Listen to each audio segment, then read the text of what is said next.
Good afternoon, everyone. Patrick Brenner here, president of the Southwest Public Policy Institute. Thank you so much for tuning in today for another episode of SPPI-TV.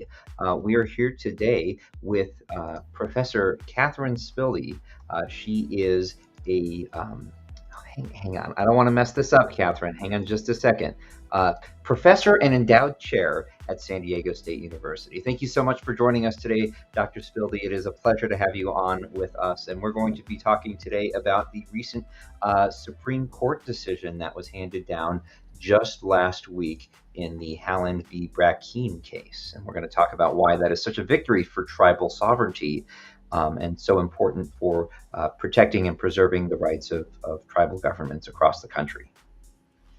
Well, I'm thrilled to be here and especially thrilled to bring some good news from the Supreme Court.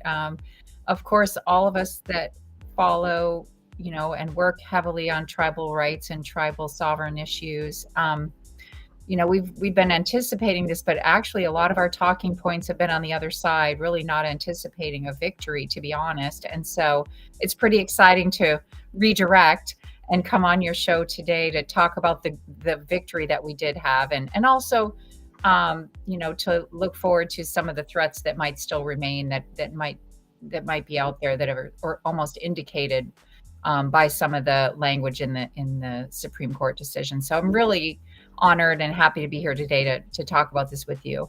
Thank you so much. We were talking about all of the other really pressing issues that have come up in the last several weeks with the Chaco Canyon issue and the oil and gas problem that was encountered by the Navajo Nation. But the good news with the Haaland v. Brackeen case is so important and so critical to protecting tribal sovereignty now and in the future that we're going to focus the entirety of our conversation on that today. So what is the case from your understanding, other than it's a consolidation of several cases? It was the Cherokee Nation v. Brackeen, it was Texas v. Haaland, and it was Brackeen v. Haaland that were all consolidated into the single case of Haaland v. Brackeen. Arguments were heard in November of last year, and then that decision was handed down on June 15th. Right. And I do have some slides to walk people through it if this is kind of new to them, but I also can kind of give a summary up front to make sure people stick around. Really what the case was about, before I go through the slides, was about three questions. One was, did this Indian Child Welfare Act, which was signed in the 1970s, did it overstep congressional authority with regard to tribal affairs?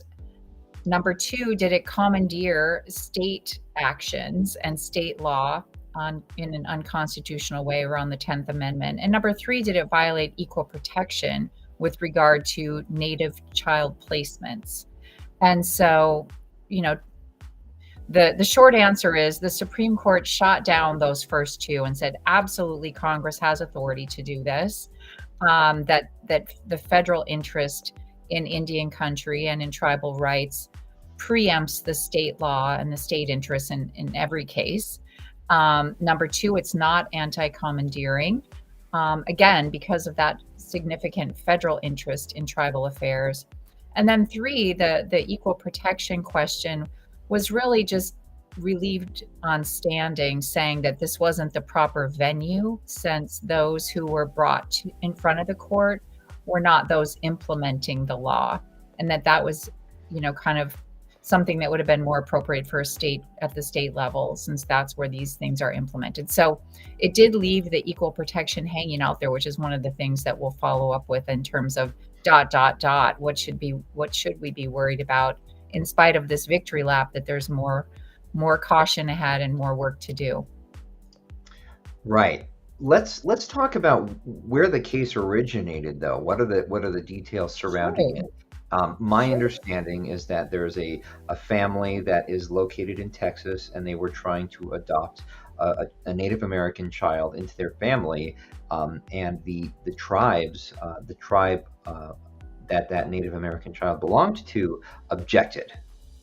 Correct. Again, this is a husband and wife in Texas, the Brackeens, hence the name, and they had adopted two Navajo children, and they are non-native and certainly non-Navajo. And the Navajo Nation basically said, well, we want to place them within a family in our community, and that is the federal law gives us the right to do that. Since we do have families here that want this child, we have the ability to preempt the state of Texas and their law regarding placement. And so the Brackeens sued, saying that that was, again, it was unconstitutional, that there is a federal law that says this.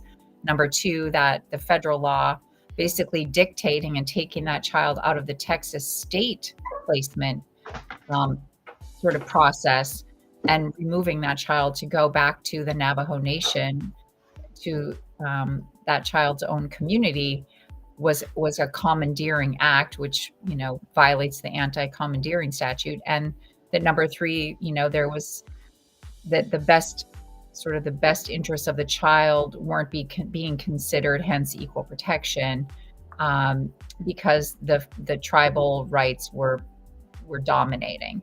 So they had several arguments. As I mentioned, two out of the three were completely dismissed and sort of smacked down, but the equal protection question was simply put aside under lack of standing. Sure. So interestingly, of course, this family has another child, and they're back in litigation in Texas now with the same attorney. So I think that equal protection question lingering, there's going to be another bite at the apple, as they would say. I want to make an analogy here, and please tell me if my analogy is incorrect. But what this is equivalent to an American family trying to adopt a French child out of Paris. It is a child that is a citizen of a different nation, and if France intervened in that adoption, it's the same as the Navajo Nation intervening here. These are sovereign nations, and that's something that I don't understand the typical conservative rhetoric around that, why they're so unfriendly to the concept of tribal sovereignty in the United States. And that's something I'd like to talk about today, specifically why organizations that are friendly on a lot of things, but not friendly on this issue, like the Goldwater Institute, why they're taking such a strong position against the interests of Native American tribes. You raise a great question, and one that I, of course, have, you know, I've been involved in tribal affairs my whole life. I'm not a tribal member, but I was born and raised on the White Earth Indian Reservation in Minnesota because my parents were teachers there. So I went to school there, you know, my whole childhood was there till I was 18 and went away to college, and my whole family's still there. And so, I mean, I've been immersed in the question of tribal sovereignty versus the sort of civil rights model that most Americans are used to. So again, I think that's the biggest challenge is education. Like you said, I love your analogy of France, for example, that, you know, that's another nation. That's one of the sovereigns, that the US has a government to government relationship with France, the same way that our federal government has a government to government relationship with our American Indian nations. And so many Americans, I mean, again, we don't learn this as a matter of course, sadly. Again, education in this country, there's a big fight about that right now. What does a good citizen need to know, and where and when should they be learning it? But that's a whole other interview. But I think there's so little understanding of the unique status of tribal nations, and that it does derive from the fact that they predate the Constitution, that they're extra constitutional, and their role specifically is named in the U.S. Constitution as a nation akin to France with regard to this nation-to-nation status. But I think, like you said, well, why would anyone object to that? Why is that a bad thing? Why are there groups that want to impose on that or even erase that distinction and redefine it as racial, which is what this case was about, was redefining tribal nations, which are political entities, as racial categories. and therefore having this racial preference, which we know is illegal, right? So it was a way to try to create that path. So you're saying, well, why is that? Why would anyone want to do that? Well, I think there are several reasons. One is just trying to erase the specialness of the tribal federal relationship. I think the other thing is that the U.S. really is, Americans, if you will, really are raised in this civil rights model that the 1960s, we have the Civil Rights Act, there's this sort of democratization, and the ethnic group status is something that is kind of naturalized, even in the way, again, I'm a college professor. So we have ethnic studies, we have an ethnic studies requirement.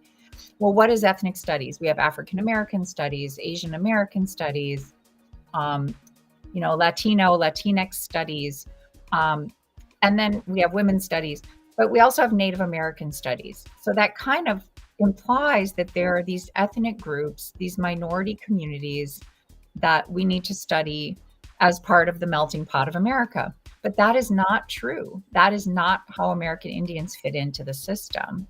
Tribes are their own nations. So it's just different. And sometimes when things are different, people want to erase those differences and make everybody the same again, especially when those rights can be exercised with regard to commerce and business. So, for example, tribes have casinos. Obviously, we haven't talked about the fact that I run an institute called the Sequan Institute on Tribal Gaming, and that I get questions every day. Why do tribes get to have casinos when other people don't? Right. So there is this special status as nations where tribes have their own authority to go into certain businesses that are state regulated, like gaming, like banking, like insurance, free of state regulation. So that status as nations does have other repercussions that some of our business competitors don't like, that maybe some states don't like because they want more control, just like they want control over Native children and placements. So this special status that tribes have retained because they were indigenous here. All of America is on their land that was alienated from them through various means. So erasing that becomes the goal of business competitors, those who simply don't understand or don't like this type of special status, and again, other government entities among many, opponents of tribal sovereignty. And it's discouraging, especially, I think that's something else that came out about this through this case was, the amicus brief process really forced some of the opponents of tribal sovereignty to sign their name on a piece of paper and put their views down on paper. And we can read that and see that. And we know now, I hate to say it, Well, Kate, that's not necessarily a bad thing. Now we know who the enemies of tribal sovereignty are. They have penned their name to a piece of paper, and we've got a list, so we know who the opposition is. And that's a good thing. I think that's been very illuminating for a lot of our tribal communities, and kind of a little bit sad how vehemently the opposition has been demonstrated. And again, on what terms, right? Writing about people's children, about breaking up Native families, about, re-traumatizing this separation of Native families, as we know, is one of the root causes of the historical trauma that continues to resonate in our tribal communities. And to say, we don't need to worry about that anymore, or that's no big deal. I mean, and as really almost a front for some of these business interests that I think are behind some of this, it's pretty demoralizing. But I think also, to me, what's been a little upsetting, if you will, is just I've been involved in tribal politics and the federal version of tribal politics for over 25 years. I used to work on Capitol Hill. I worked for a congressional committee on gambling policy. I worked and represented tribes. I've been all over DC, and I've worked with many state governments. And we always like to say we don't have any permanent friends. We don't have any permanent enemies, right? We always want to keep that open. Where are there ways that people can come together and see that, tribal empowerment is also your empowerment. How do we create these win-wins? But I don't know if I can feel that way anymore. I mean, I really, really felt that, and we cultivate that. I always say tribal governments my interpretation, again, this is my opinion, is they don't play offense. They really just want to protect what they already have, take care of their own communities, strengthen, rebuild, invest in themselves and their neighbors. They're incredibly generous at the state level, at the regional level, at the local level, but they don't go after other people. They don't go after others. They want to protect themselves, and maybe just continue to assert the rights they already have that they haven't been able to necessarily afford or been empowered to actually enact, even if they've had the rights all along. But I don't know if there's such a thing as no permanent enemies anymore. I think it's going to be pretty hard to forget what some of these groups said and did and wrote down and submitted to the Supreme Court, and possibly will come back with even more vehemently next time. So again, I think that's been one, but I also want to, stick with the positive that the list of friends is unbelievable. And some of the briefs submitted by the American Medical Association, the American Association of Pediatrics, the American Psychological Association, the Casey Family Foundation, I mean, the research, the decades of good work and science that they were able to forward was cited by some of the justices as very important for tribal communities and for, again, this recovery from federal policies of boarding schools and termination and relocation and family separation. So again, on the other side, we do have an incredible list of friends who were able to really put out, really powerful research that validates what tribal communities already know. But of course, it always helps to have a lot of friends and third parties and academics and practitioners weigh in and say, yeah, they're not just saying this from their own experience. That should be good enough, but it isn't always good enough. Unfortunately, that the research bears out that children, suffer if they are removed from their communities, and children thrive if they remain in their communities, and that we can show both of those things. And that we have these very powerful groups weighing in on our behalf in these amicus briefs. So that's one of the things I want to point everyone to is, sort of the Gorsuch 43 pager and the briefs by, the AMA, the AAP, the APA that really are great reading, and those are resources for us moving forward. Did you include any of those samples in the PowerPoint presentation? Let's go to those slides so I can just kind of walk through and catch us up on some of it, because I do want to get into a little bit of the weeds since this is your, hopefully we have some public policy folks on here who want to get a little bit into the weeds. So again, I need to really give credit to the Sycuan Institute on Tribal Gaming. They're located at San Diego State, the first ever tribal gaming institute at a university. This is the chairman of Sycuan, the Sycuan band of the Kumeyaay Nation. They're based, well, of course, San Diego sits on their Kumeyaay territory, and they established the institute to do research. We have a 4-year degree. Many people do not know that there is a 4-year degree in tribal casino operations management. I teach that degree program in concert with, of course, all of our tribal nations to do the practitioner training. A lot of internships and other, interactions with our local communities. We also do research and public policy on tribal gaming issues. So again, I won't go into it, but we have 5 courses that are specific to tribal casino operations. They're all online. So if anybody does have an interest, they can take any of these courses from me anytime, including one on gambling addiction. And if I need to move through these slides faster, just tell me. No, this is fine. I just want to give a taste of kind of where I'm coming from in my current position. Of course.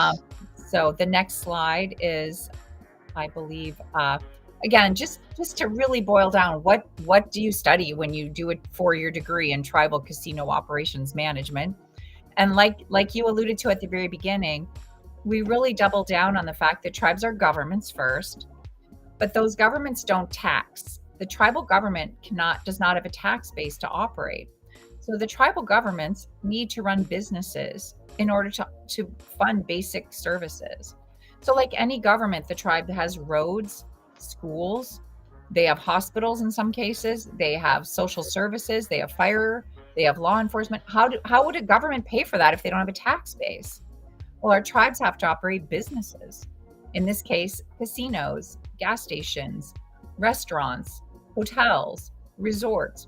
So it's an incredible balance that we talk about, that return on investment from the business is then plowed back into return on community through the government investment. So that's kind of the umbrella of all the courses feed into this larger challenge and opportunity of tribal gaming. So that's how I pull the students in too, because they love both sides. They don't want to just work for a business anymore. These young people today, they give me hope. They really want to find meaning. So working in tribal This is gaming. what really got our relationship going. You and I were introduced by a mutual acquaintance, and you offered about an hour deep dive into nation building, and that was. I went through college and I didn't take any of these courses. I studied business administration, and I do regret not taking some of these courses to find out more about your area of expertise. And that hour-long presentation that you gave me, I think it was in January, really opened my eyes more than I ever thought possible on this particular issue. That was a groundbreaking moment just for me personally in my career and in my leadership at the Southwest Public Policy Institute. Thank you so much for that. And this is a continuation of that. This is great. Folks, pay attention. Pay attention. Kate's going to go over some really great stuff. Well, again, I could do a whole other interview on that, but that nation building is really what this is all about. And of course, again, back to ICWA and the court case that we're discussing, this was a direct attack on that nation building because it was an attack on tribal nation status itself. It was literally trying to redefine tribal nations as races, as a race, as an ethnic group, and undercut their special status in the Constitution, in federal law, the trust relationship they had with the federal government that derives from treaties and sort of the four corners of the Constitution. So again, we can't do nation building if we're not nations. Right. And educating about that nation status through what tribes are doing with casinos is really the passion that I carry to my students and to anyone who will listen, frankly. So again, thank you for having me here, because believe it or not, there are a lot of people who don't know this or frankly want to know this. And I appreciate that. Hopefully your audience does. And especially in this, in the Southwest, of course, this is where some of our great tribal nations are and doing amazing things. So yeah, the case itself, if you want to move forward, it was a win. Like I said, none of us were really prepared to go on about, wow, we won. So just having this today it feels a little preliminary because we're still reading and everybody's still kind of processing it. But I know I cried. I know many of us did, because it was relief and gratitude, and especially some of the language. Again, I haven't had a chance to go deep yet, but what I'll pull out today is some of the very powerful quotes. And yet, even though, people were taking victory laps, like I said, tribal leaders, tribal representatives, tribal attorneys are very much about defense. So it's back to work as well. So the next slide is about just, what is ICWA, right? You hear the ICWA case or the Indian Child Welfare. It really has a few provisions. One is it's a federal statute from the 1970s. It was signed by President Carter, and it prioritizes adoption of American Indian children back into the tribes themselves. Ideally, the tribe for where the tribal child is enrolled, but if not that tribe, then another tribe first, that there is a whole priority list to keep that native child in Indian country. It also is very powerful in that it allows the federal government to set the terms for American Indian adoptions, again, keeping those native children out of the state system. This is very similar to, why do tribes have casinos?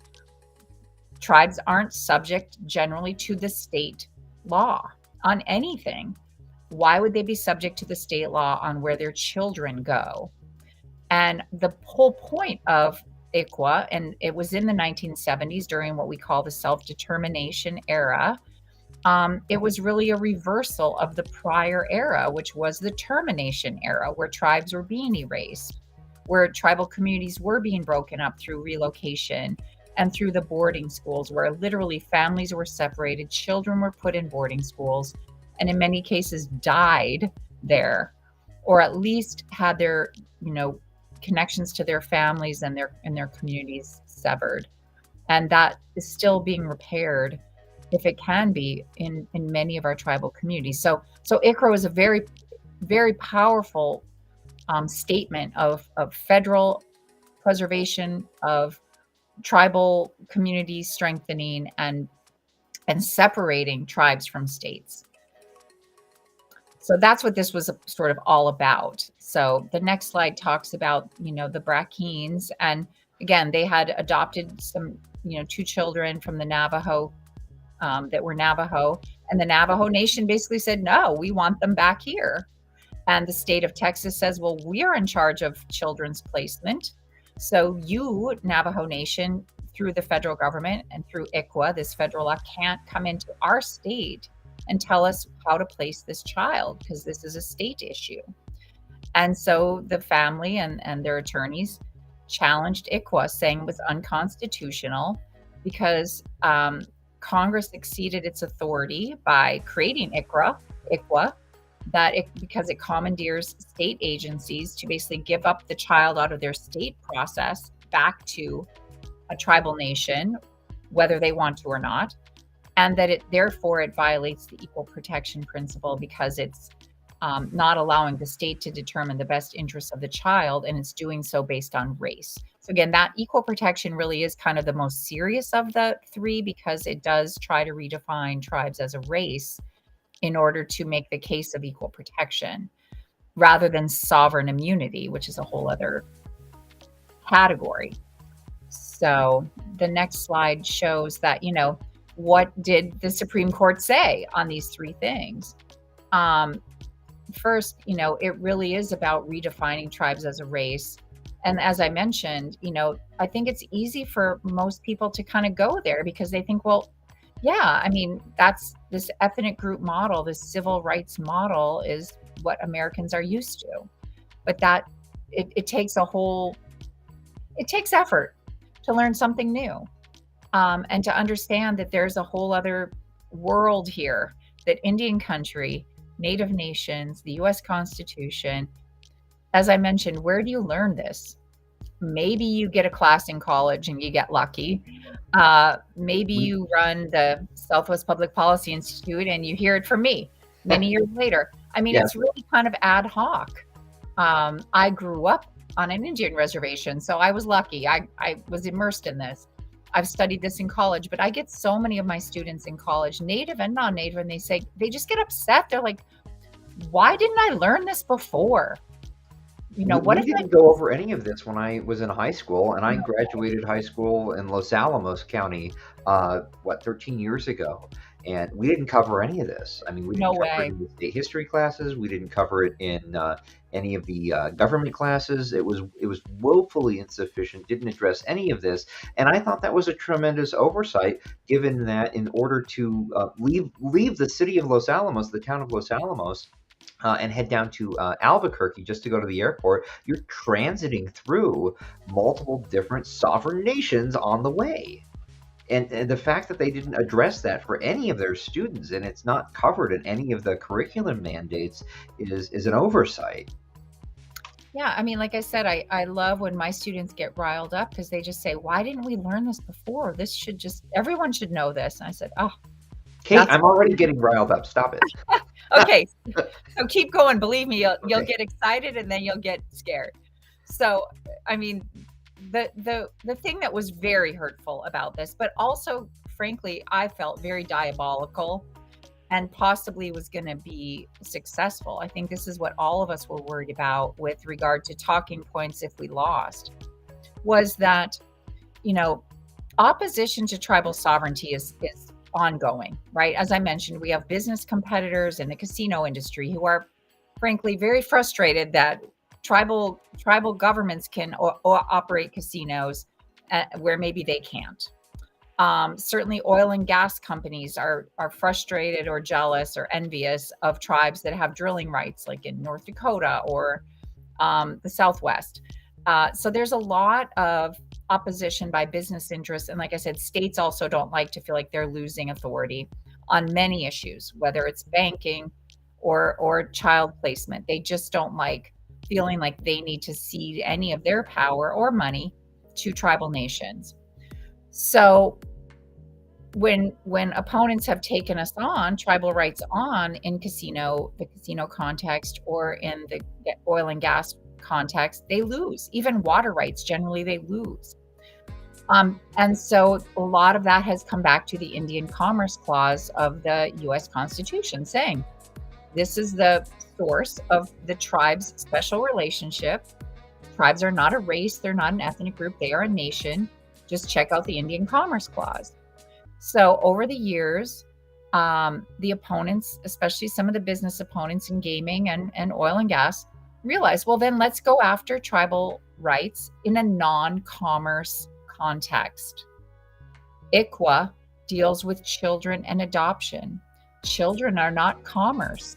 I mean, this was literally the implied point of the case. Why ICWA was in the Supreme Court was to try to gut tribal sovereignty by using Native children. So that, to me, was incredibly diabolical and frankly very dangerous, because it was a new tact that nobody knew for sure what was going to happen. So the next slide shows what did happen. Again, this is where one of the big victories, it basically says the Indian Commerce Clause is not just about commerce. It's about all areas of Indian affairs. So right there, that's a massive win. And that Congress's power to legislate in the area of federal Indian law, Congress does have the authority to pass ICWA. It's plenary and exclusive. Article 1, Section 8 of the U.S. Constitution, which is called the Indian Commerce Clause, provides authority to preempt traditional state 10th Amendment authority over family law when Indians are involved. It couldn't have slapped it down more clearly that it doesn't matter if it's about business, if it has to do with Indian affairs, it's within the spirit of the Commerce Clause. Congressional authority stands, period. Again, a huge victory, because it was very unnerving to be attacked on a non-business case. But what was wonderful as well was they expanded on that and said, it's also not only the Commerce Clause. There isn't just this one slender reed where we can go to the U.S. Constitution to Article 1, Section 8. We also have the Treaties Clause. We also have the inherent principles of the U.S. Constitution that say these tribal nations predate this document, just like France does or England does, that the 4 sovereigns listed, the U.S. states, the tribal nations, foreign nations, and the federal government, that all of these have equal standing, and that the federal trust relationship itself, all of these are the authority, produce the authority for Congress to act on behalf of tribes. So I love this quote. Again, I want to direct everyone to the Gorsuch 43-page concurrence.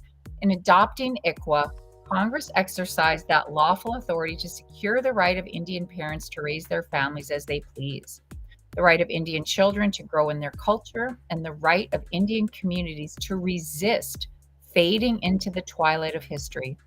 All of that is in keeping with the Constitution's original design. So again, even addressing the fact that this is trying to repair prior termination era policies where fading into the twilight of history, how about being erased through federal action? So he's circling back and saying, in the past, Native American tribes have come to this court seeking justice only to leave with bowed heads and empty hands. No more. Very powerful, beautiful, easy to read. I encourage everyone to go back and read at least those 43 pages. So Again, question number 2 was ICWA commandeering. Does it force states to do something they shouldn't have to do, since they generally oversee adoption and placement? Since ICWA does require family courts to give preference to members of the child's tribe or even another tribe. And in these 3 state actions, which are active efforts, placement preferences, and record keeping, states are saying, well, we shouldn't have to do or not do any of these things based on a federal law. That's commandeering. And SCOTUS, the Supreme Court, said, nope, our federal interest in tribes preempts your interest in doing what you want to do in your own courts. Huge. Again, I love this quote. Thus, when Congress enacts a valid statute, like ICWA, pursuant to its Article 1 powers, which it has, state law is naturally preempted to the extent of any conflict with a federal statute. End of story. Classic quote. Use it widely. So again, back to I think in addition to sort of revealing all of our friends, it just shows how tribes came together. Again, we have 574 federally recognized tribes. 497 tribal governments signed amicus briefs. This is the most of any Supreme Court case ever. There's just nothing like coming together around tribal children, tribal families. Look at this, 23 states, 62 tribal organizations. LA County, they do more tribal adoptions than any other county in the United States. They see how well ICWA works. 87 members of Congress, many tribal organizations. Again, these are some of our newer friends that I mentioned earlier, the AMA, the APA, ACLU, Casey family, ABA. I mean, go back and read what they wrote. The science, the support for family strengthening is incredible. But I wanted to say that Gorsuch even cites one of the APA briefs saying it is generally in the best interest of Indian children to be raised in Indian homes. Indian caregivers are better able to transmit shared norms, values, and cultural knowledge, which contributes to the resiliency of Indian children. So again, this is in the best interest. Equal protection, this is actually in favor of protecting and encouraging tribal communities. And in fact, that there's trauma if you remove them, which would be the opposite. So here's our list of those who came out strongly against ICWA. The Pacific Legal Foundation, Cato, Goldwater, the National Council for Adoption. These folks are, I think, incredibly hanging out there now. With what they've written, how active they were. I know that before many of them submitted briefs, many tribal communities, tribal leaders tried to go and talk to them and say, please don't write this. Please don't publish this. Please don't come out against us. And they said, oh, we know we're right. Right to our tribe's faces. It was pretty unbelievable. And if you go to the next slide, I think that one of the reasons that some of these groups are so powerful or so frankly, dangerous in the future is that they do pose as think tanks. They're very active in legislation. They have scholarships and try to recruit people to help with white papers, and they put on events, and they have a lot of emotional appeals and pull people in that maybe don't really understand. Like you said, we try not to think of them of having any permanent enemies, but it's easy to recruit enemies when you're dealing with some of the heartfelt issues like adoption. So I do believe that, that's why I think tribes were so active trying to go to some of these groups and saying, do you really understand what you're doing here? And they said, yes, we do. And we're doing it. So again, with excitement, but also trepidation. This was the Wall Street Journal opinion just 3 days ago. The justices save the Indian Child Welfare Act for now. And wow. I have it right here, right here in front of me, because I read the hard copy. And Kavanaugh hints in a separate concurrence that the equal protection issue is serious and should be carefully considered if it returns to the justices through state court litigation. Again, kind of a foreshadowing, perhaps, especially if you go to the next slide and we see that, there's an opening here. Even Coney Barrett, who wrote the, majority, she said that it was not properly before the court for procedural reasons. And the Brackeens have now raised the issue in a related case currently pending in Texas. So they had Plan B, and the same attorney who's going to go back maybe another time. So again, tribes, I think, are definitely more vigilant now. We do have our list of anti-ICWA amicus groups that we can follow at the state level, since that seems to be where they're coming from. And like I said, it's just, there's so much happening. It's still very new.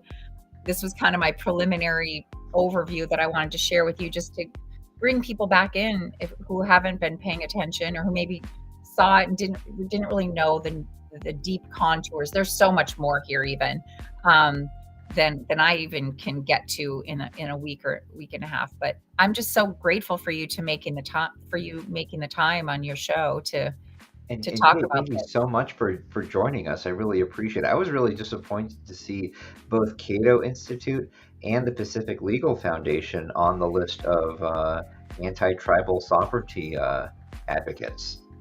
And we already talked about the Goldwater Institute, and I'm really disappointed in the right of center liberty movement really taking a concrete stand against tribal interests. I mean, I thought they were for limited government and protecting individuals, and you'd think that because of that, they'd be siding with the tribes. But here we go. They've signed these briefs, and they've definitively made their position known. And we've got a list now of organizations that are handily opposed to the best interests of tribal nations across the country. That's really disappointing. Well, and like I said, I know, for example, the Gila River Indian community, they reached out to the Pacific Legal Foundation, again, trying to talk to them and say, do you really know what you're doing when you come out against ICWA, when you say that this is race-based? Like, we are the great Gila River Indian community. Like, learn about us, see that, when we have an interest in an enrolled member being adopted out of our community, there's a federal law. This is the federal, again, tribes are very open to maintaining friendships. They really don't want an enemies list. They don't want any permanent enemies. They don't want any, we know we don't have any permanent friends. And so it's been a little bit confounding of, these groups really doubling down, even when tribal leaders, tribal communities have gone and explained, and tribal advocates like myself and others have really tried to say, like, do you really understand? Because we do know that people can get caught up in the emotion of family law. I mean, again, that's why this was so terrifying, that maybe the emotion would spill over to the Supreme Court. Luckily, they came back hard with justice, and doubling down on the four corners of the authority of Congress and tribal nation status. But this was definitely unnerving, just that there's so much awash of emotion here.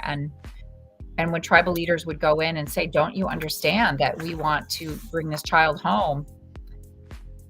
They still sent the briefs in and left the language. So there's a lot to learn by reading all of this. Well, I hope at this point you understand that you have a friend and an ally with the Southwest Public Policy Institute. We certainly consider ourselves advocates on your side of this issue and on the side of tribal governments across the country. I just in the nick of time, prior to our show yesterday, I had a piece published in the Albuquerque Journal, and one of the key phrases that I want to pull out of there really quick was, I'm really proud of this one.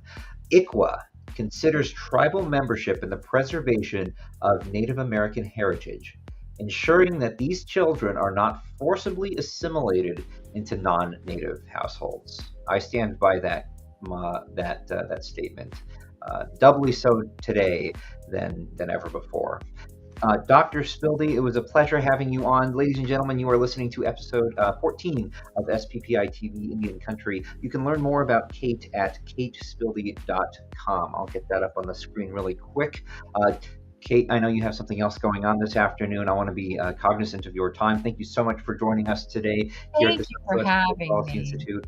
Thank you so much for your support. I had seen that in the Albuquerque Journal, and thanks. I mean, perfect timing. Yes. And again, thanks for the support in writing, for putting us on today. And I'd love to come back on any topic. I really support all the work that you do.